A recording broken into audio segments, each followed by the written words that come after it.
Hoje eu estou conversando com a jornalista e cineasta Camila de Moraes, diretora do documentário O Caso do Homem Errado. Camila, vamos começar vendo aqui mais um vídeo para a gente iniciar o nosso papo.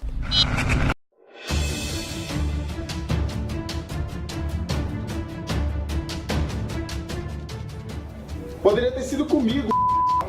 Podia ter sido meu sobrinho. Poderia ter sido com meu pai. Poderia ser meu filho. Poderia ser você. Poderia ter sido meu irmão. Poderia ser meu sobrinho. Poderia ter sido com meu pai. Poderia ser minha família. Poderia ter sido com minha mãe. Podia ser meu filho. Podia ser meu neto. Podia ser eu. Poderia ter sido até você. Poderia ter sido comigo. Poderia ter sido comigo. Poderia ser meu primo. Poderia ter sido eu. Poderia ter sido meu tio. Poderia ter sido meu afilhado. Poderia ser minha irmã. Poderia ser a minha família. Mas foi o meu marido. Foi com o Júlio César.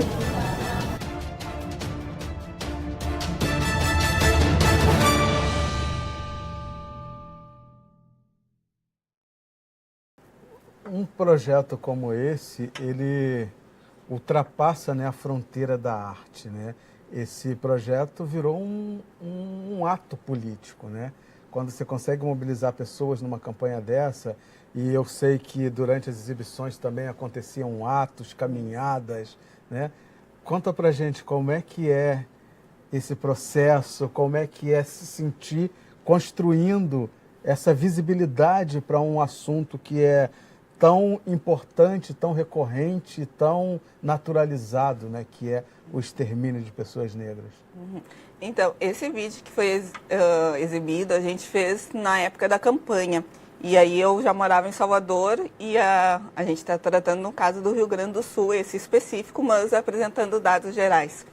E aí a gente gravou em Salvador e lá no Rio Grande do Sul e teve esse elo, né? As pessoas se envolvem no caso, porque é um caso próximo, então todo mundo tem, então se envolve. E aí a gente fez isso e em maio do ano passado a gente fez um lançamento em Porto Alegre, porque completou 30 anos do caso. E aí a nossa equipe me avisou que, ó, a gente fazendo esse pré-lançamento, tem alguns festivais de cinemas que não vão aceitar o filme por conta dessa exibição.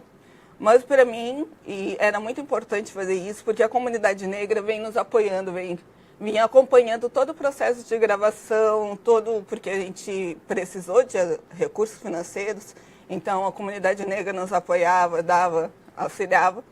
Então, era uma forma de dizer, ó, o que foi feito durante todo esse tempo de gravação, aqui está o resultado. E aí, em maio, quando completou 30 anos do caso, a gente fez uma pré-estreia em Porto Alegre, no Cinema Grande de Porto Alegre, e com um ato político na Esquina Democrática, que é uma parte do centro de Porto Alegre, onde acontecem atos políticos. Então, a gente fez esse ato político lá, falando de vidas negras importam, a nossa vida importa.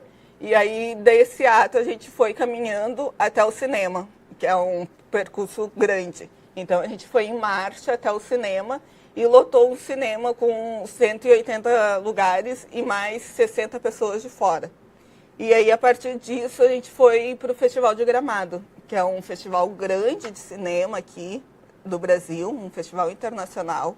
Fomos selecionados para ir para o Festival de Gramado, porém, no Festival de Gramado, a gente não poderia concorrer a prêmio por conta dessa exibição. E aí, para nós, já foi um grande feito a gente conseguir chegar nesse festival com o primeiro filme, o filme finalizado em maio. Em agosto, a gente já está participando desse festival grande. E aí, a nossa exibição no festival foi numa segunda-feira de inverno, no turno da tarde.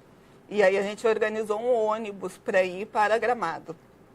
Nesse ônibus, cada um pagou a sua, porque a gente não conseguiu ônibus gratuito. E foi um ônibus lotado, com a população negra sempre apoiando. Foi um ônibus lotado no inverno para assistir um filme em Gramado. E aí, Gramado é uma serra gaúcha que só tem brancos, e o Festival de Gramado é um festival muito elitizado.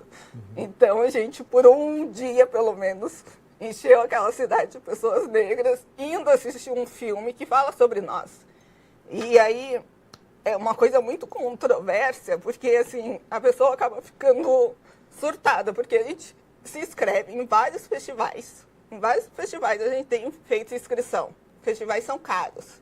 Tem que pagar taxa de inscrição. Depois tem que pagar envio do material. E várias outras coisas. E quase nenhum... A gente já teve recusa de vários festivais.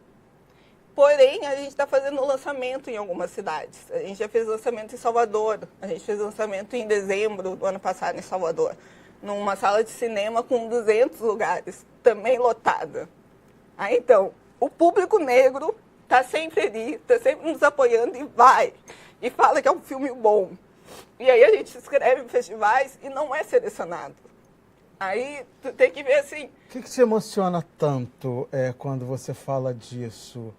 É a falta de empatia com essa causa que é tão importante? É isso que te revolta? É isso, porque assim, a gente não está falando só para a população negra. É toda uma sociedade, porque as pessoas têm que entender que isso acontece com toda a sociedade, não é um problema da população negra. Então, o que revolta é porque, assim, se a comunidade negra estaria apoiando, mas os outros setores não se interessam por isso, eles acham que não é importante. E como é que a gente muda esse país? A gente não vai conseguir mudar enquanto as pessoas não se conscientizarem que isso não é só da população negra. O problema é um problema de todos, né? É bastante complicado essa situação. Mas é um trabalho vitorioso, né? Por sinal, premiado, né? Queria que você falasse sobre isso. Isso. Aí, o outro festival que a gente participou foi em Punta del Este, no Uruguai, em novembro. E nós também conseguimos ir em 10 pessoas para o Uruguai. Fomos de ônibus e carro. E aí é bem interessante essa trajetória do filme, porque é um filme que a comunidade negra está meio que adotando para si. Então, eles estão indo, estão se envolvendo. E se não tivesse essa força, com certeza a gente já teria parado na metade do caminho. E quando a gente chegou lá no Uruguai, teve a premiação. Aí a gente estava ali achando que poderia ganhar algum prêmio na categoria documentário. E quando deu a notícia dos documentários, não falaram o nosso nome. E depois, no final, o prêmio do festival todo foi para o Caso do Homem Errado. Ou seja, vocês ganharam o melhor filme, concorrendo com os filmes de ficção, com todos os filmes, vocês ganharam o melhor filme do festival. Isso. Tá vendo como que há uma luz no fim do túnel? É. E aí agora a gente ainda está nessa caminhada de querer participar de mais alguns festivais, até porque é um selo querendo ou não, é um selo de qualidade, né? Se o filme vai para festival e tem prêmios, é um selo de qualidade e a gente necessita desse selo para dizer que é uma obra de cinema feita por 2 mulheres negras que estão no comando, eu e a Mariane Ferreira, uma produção independente que teve a parceria de uma produtora lá do Rio Grande do Sul. E aí, a gente, nessa trajetória ainda de festivais, a gente conseguiu fechar um acordo com uma sala de cinema de Porto Alegre. Então, em março, a gente vai entrar em cartaz, vai ficar por 2 semanas em cartaz. Foi bem difícil, mas a gente está ainda tentando em outras capitais do Brasil para poder indo. Porque, assim, a gente tenta as distribuidoras. É todo um processo, essa pós desse filme está sendo muito complicada, coisa que eu nem imaginava. A trajetória em si, falar do filme já foi complicado, mas a pós de um filme, para uma produção independente que não tem grana, cada documento do filme, para poder passar no cinema, tem que ter vários registros. Então, para a gente ter esses registros, a gente tem que ter esses documentos que tem que pagar, que são caros, são documentos caros, são documentos de 1.500, 1.600. Então, a gente tem que tirar essa regulamentação para poder passar em sala de cinema. E aí a gente está nesse processo de 2 meninas tentando. Eu falei, olha, aí a gente tinha já um acordo para fazer. E a menina falou, ai Camila, será que não é tempo de a gente dar uma recuada, se estabelecer para continuar? Eu falei, bom, a gente já deu esse passo. Eu acho que agora não tem mais como voltar atrás. E aí a gente tenta as distribuidoras, porque se a gente tivesse uma distribuidora, ela faria esse papel. Só que nem as distribuidoras querem. Uma que a gente estava tendo um diálogo, ela pegou e falou, infelizmente não é o nosso perfil. Eu falei, pois é. Esse é o nosso perfil, é a comunidade negra, a gente vai sempre falar sobre isso. Então, se eles não querem, vai demorar mais, mas a gente vai continuar indo. Agora, o que é mais revoltante, Camila, é que a gente, no Brasil, a gente não tem uma indústria cultural, né? Os filmes brasileiros, eles são produzidos com dinheiro independente, com dinheiro público, dinheiro de impostos de todos nós, né? Brancos, negros, indígenas, de todos nós. Mas só um setor da sociedade tem acesso a esse dinheiro para produzir histórias que contem as subjetividades deles. Isso é muito injusto. E você tem que passar por um processo que você está passando, né, para poder contar a história de um povo que construiu esse país, subjetividades tão importantes de uma população que hoje é a maioria da população brasileira, e ter negado a todos nós, né, que estamos aí tentando mudar essa história, ter negado esse direito a essa produção, esse dinheiro que é nosso. Isso é muito injusto. E cinema é muito caro, os equipamentos são muito caros. Toda a estrutura, né? Porque caro. não é só fazer o filme, né? Como você está falando aí, você está vivenciando isso. Não é só fazer o filme, tem exibição, né? Tem distribuição. E aí depois que tu, também não é justo, depois que tu passa por todo esse processo e não ficar com o filme parado. Aí é muito complicado, tá sendo muito complicado, mas... É um processo de guerrilha, né? Infelizmente, né? E você é uma Candace, então não